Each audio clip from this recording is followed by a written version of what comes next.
This channel does not promote any violent, harmful, or illegal activities. All content provided by this channel is meant for an educational purpose only. Cancer Healer Center, a new beginning. এবার ধরুন সীমান্ত দিয়ে বাংলাদেশের দিকে যাওয়া যাক, কারণ বিশ্বমঞ্চে ফের মুখ পুড়েছে ইউনূস সরকার। এই কথা কেন বলছি, তার কারণ মুখোশটা তাদের খুলে গেছে। সংখ্যালঘুরা নিরাপদে আছে এ কথা তারা বারবার করে দাবি করেছে, কিন্তু সেটা সর্বৈব মিথ্যা। রিপোর্ট প্রকাশ করে জানিয়েছে রাষ্ট্রপুঞ্জ। সেই রিপোর্টে কি বলা হয়েছে? সুমন কল্যাণ ভদ্র আমাদের সঙ্গে রয়েছেন। সুমন, একেবারে দেখো, এই রিপোর্টের উপর কিন্তু অনেকটাই আশা করে বসেছিল ইউনূস প্রশাসন এবং সর্বোপরি ডক্টর মোহাম্মদ ইউনূস নিজেও। কিন্তু রিপোর্টে আওয়ামী লীগের বিরুদ্ধে বেশ কিছু কথা বলা থাকলেও সংখ্যালঘু নিপীড়নের ক্ষেত্রে কিন্তু ইউনূস প্রশাসনকে কাঠগড়ায় দাঁড় করানো হয়েছে। কারণ 4 আগস্টের পর থেকে একের পর এক সংখ্যালঘু যে নিপীড়ন হয়েছে সেগুলো কিন্তু এই রিপোর্টে স্পষ্টভাবে বলা হচ্ছে।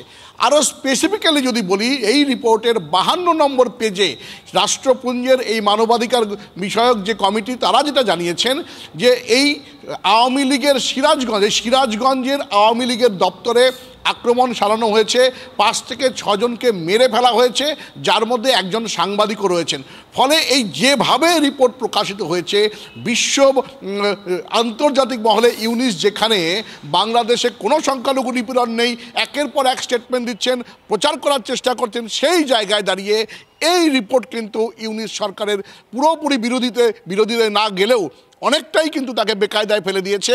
কারণ যেভাবে সংখ্যালঘুদের নিপীড়ন হয়েছে, সংখ্যালঘুদের বক্তব্য দেওয়াতে বাধা দেওয়া হয়েছে, তাদের ধর্মকর্মকে বাধা দেওয়া হয়েছে, সব কিন্তু এই রিপোর্টে আছে। ফলে সব মিলিয়ে এই মুহূর্তে মানবাধিকার কমিশনের এই যে রিপোর্ট রাষ্ট্রপুঞ্জের, এটাতে যথেষ্ট বিড়ম্বনা এই মুহূর্তে কিন্তু ইউনূস রয়েছে।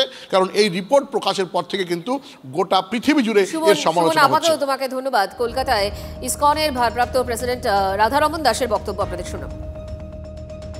লাস্ট 7-8 মাস থেকে আমরা দেখছি কি বাংলাদেশে কি হচ্ছে।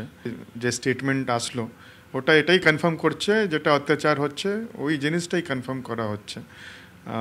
7-8 মাসে সংখ্যালঘুদের উপরে অনেক লোকের হত্যা হয়েছে, বাড়ি পুরনো হয়েছে, রেপ হয়েছে। তো এটা যেটা ঘটিত হচ্ছে ওটা খুব দুঃখজনক। ব্রিটিশ পার্লামেন্ট থেকে নিয়ে আমেরিকা থেকেও সেনেটররা, বড় বড় পলিটিশিয়ানরা এটা নিয়ে চিন্তিত রয়েছে। আমরা এটাই আশা করব কি বাংলাদেশের সংখ্যালঘুর উপরে যেটা আক্রমণ হচ্ছে ওটা এখন থামবে।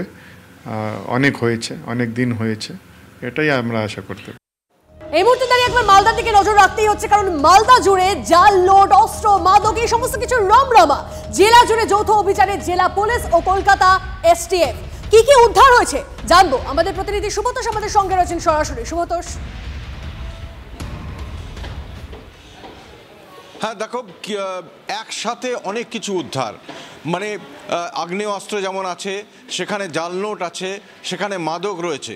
এবং তোমাকে বলি যে মাদক শুধু না, মাদক কারখানার হদিশ পেয়েছে পুলিশ।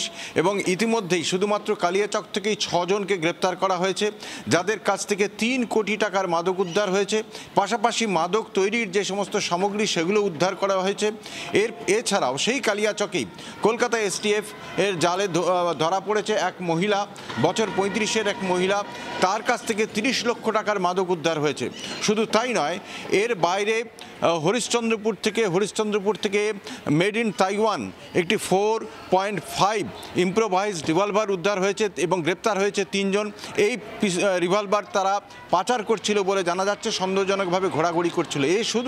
এর বাইরে জাল নোট ধরা পড়েছে 99,600, মানে প্রায় 1 লক্ষ টাকার জাল নোট। এবং সেই জাল নোটগুলো প্রত্যেকটা কিন্তু উল্লেখযোগ্যভাবে বলতে হয় 200 টাকার, নর্মালি 500 টাকার, মানে বেশি পরিমাণে। অভিযান চালিয়ে সমস্যাটা উদ্ধার হয়েছে এবং সামনে এসেছে। অনেক ধন্যবাদ তোমায় সুব্রতোষ।